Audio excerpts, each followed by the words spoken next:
প্রচন্ড গরমে পথ চলতি সাধারণ মানুষকে জল খায়ে সমাজসেবায় মাতলেন জিমিদার। শুক্রবার সকাল নাগাদ মালদার মানিকচকে ধরমপুর বাসস্ট্যান্ড এলাকায় পানীয় জলের বোতল বিতরণ করে মানুষকে জল খাওয়ালেন সমাজসেবী জমিদার।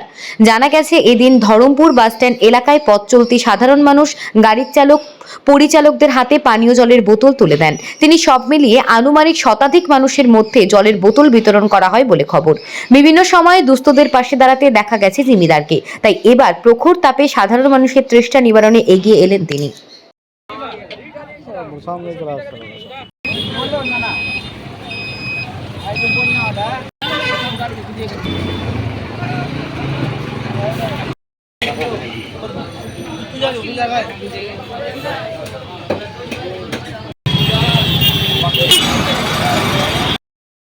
ছিলাম দেখতে পেলাম যে অনেক তাপ ওই জন্য আমি জল দিলাম।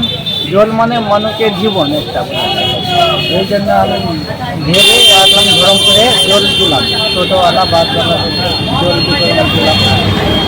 মোটামুটি একটু ফেলা গেছে, 100 জনকে জল দিলাম। অনেক তাপ, এটা সূর্য মামা বলা যায়, এটা তাপ গরমের দিন ভালো লাগছে দাঁড়াচ্ছে, এই জন্য আমি দাঁড়িয়ে যাচ্ছি। এই জন্য আজকে আমি মনে করলাম কি ধরমপুরে লোকজন অনেক প্রচুর ভিড় হয় এখানে, এই জন্য আজকে জল দিলাম। মনে কি এটা গরম অনেক আছে, তাপ, এই জন্য মানুষ জল পায় না, কোথায় এখানে জলের ব্যবস্থা নাই, ওই জন্য আমি জল এটা দিলাম। আজকে মানুষের জল খেয়ে একটু জীবন ভালো হয়, জীবনের জন্য যতদিন আমি বেঁচে থাকবো এভাবে কাজ আমি চালিয়ে যাবো। ইনাইটপুর বাড়ি, ছেলেটা বাড়ি হলো ইনাইটপুর। ধরমপুর স্ট্যান্ডে জল বিতরণ করলো জমিদার। হ্যাঁ, জল খেয়ে খুব ভালো লাগলো। হ্যাঁ, মানিকচক মালদা বাড়ি।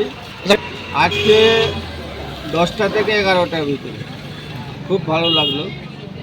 হ্যাঁ, এই গরমের ভিতরে খুব তৃপ্তি পেলাম জল খেয়ে। জমিদারে আমি খুব ধন্যবাদ দিব, খুব ভালো ছেলে, যা এত জল বিতরণ করলো। হ্যাঁ, জীবন মানে জল দেখেছি, এনাইতপুরেও দেখেছি, তারপরে ব্রিজের কাছেও দেখেছি, তারপরে ধরমপুরেও দেখেছি, আজকেও ধরমপুরে করলো। হ্যাঁ, খুব ভালো লাগলো ছেলেটাকে।